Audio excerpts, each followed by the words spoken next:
G'day team. Um, Today I just wanted to check in about a higher power. I haven't spoken about it for a while.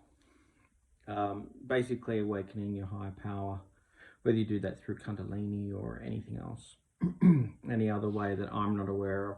I'm only aware of Kundalini, which is pretty much just a chakra based system, which you can trigger yourself and start a process which will basically make you destroy all your fears, basically. So it's not a very, at times it's not a very enjoyable process, but it's a necessary process. And when you're not destroying fears, you're basically in a constant state of confusion because you're dealing with an enormous amount of duality. So the duality is, of course, the fight between, or the ultimate battle between your human spirit and your higher power. Now, the higher power, just, as you go through this Kundalini experience, for example, there's enough, amazing, mind blowing experiences during that process that obviously you are strongly, strongly motivated to keep on going because you just know what you start to become knowledgeable about what your own body is capable of and what your spine is capable of, and the role that the spine plays in in an awakening, for me anyway.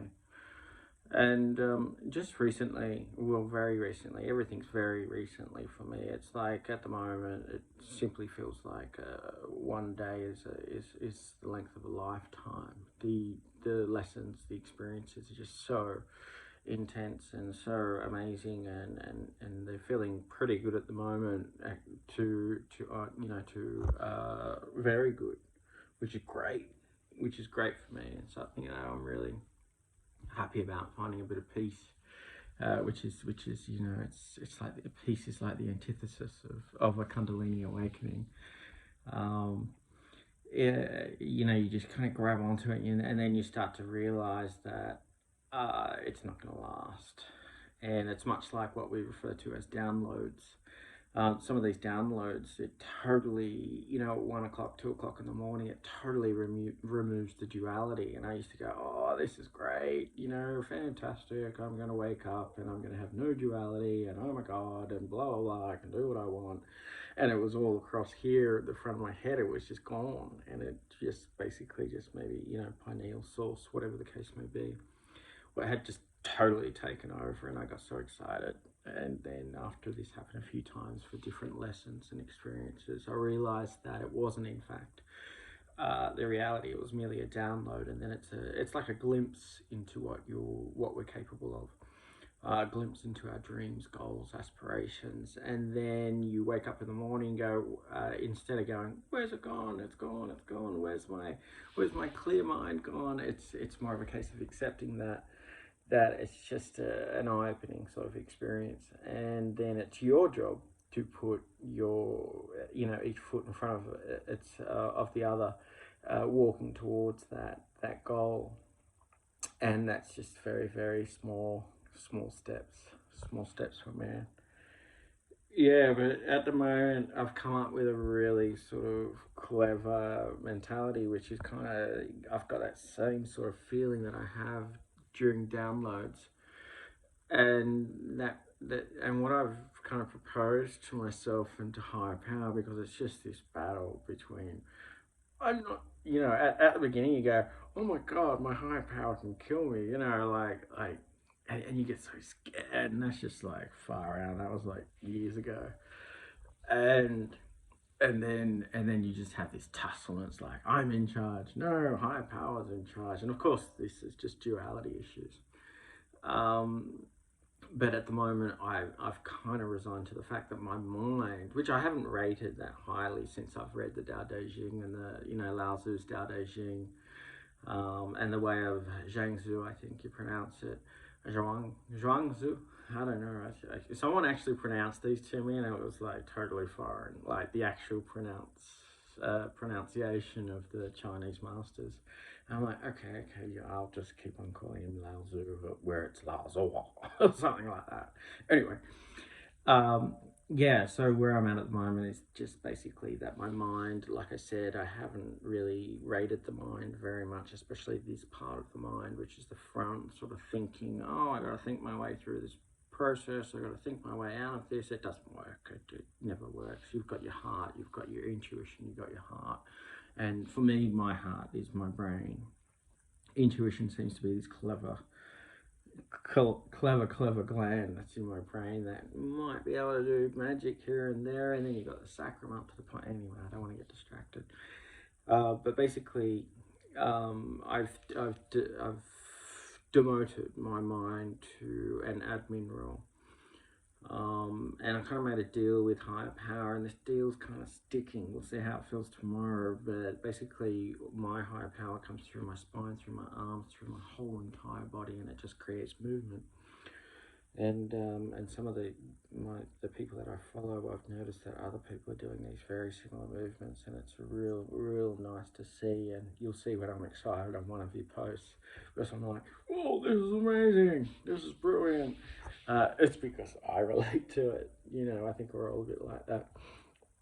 But yeah, so I've demoted the mind to a bit of an admin role. You know, the mind is a very overrated situation in our experience on Earth. I've always believed that, and so I said, higher power, you take care of my body, you know, through stretching, meditation, movement, which is just an extraordinary experience to be able to. There's an energy that comes through each of your limbs, all your spine. It must come from the spine and just moves outwards. And then sometimes it feels like there's an energy force, and it just slow, and you just get into the groove, and it falls, and it's very similar to qigong. But qigong is a practice where this is an intuitive experience. For some, not for all. Not for all. Qigong will be an extraordinary intuitive experience for some, I'm sure. So just demoting the mind to a sort of an admin role. You know, mind, get us fed, get us to the bus stop, order the pizza, make your appointments, try and fit not try and fit into society, but just take steps towards, staying out of trouble, getting fed, getting paid, you know, those sort of things. And even like ordering a pizza, you know, that's your job. Mind and higher power will handle the rest. And it seems to be working for me at the moment. I'll see how it feels tomorrow. So it's just basically prioritizing the health of my body through, not necessarily through diet or anything like that. I'm drinking a lot of naturally sourced water at the moment, which I just can't be hurting. And just sticking to my practice, which, you know, as I've noticed previously, it can go for hours. Like recently, I've spent up to 5 hours movement meditation. You know, it's a priority for me, and I don't know exactly what's going on, except that it is healing my body slowly. I've got a lot of injuries. I've got a right shoulder injury, which is of course all emotionally based, and so just working through those emotional, physical injuries that I've got in my body and working them through. So yeah, it's more of a case of prioritizing the meditation side of my life and the movements and the physical side of my life. And on another great video that one of my friends posted here, or shared, he said if the body's good, then everything else follows. And I think that kind of hit a good nerve as well for me. Yeah, so interesting that I've basically demoted my mind to ordering pizza. That's your job. And the rest is this magical sort of wonderland that, you know, that I'm experiencing through the joy of high consciousness, which seems, like I said, that's the meal deal today, and I'm really happy with it, and I'll let you know how it goes. Thanks. I hope everyone's doing well. See you later.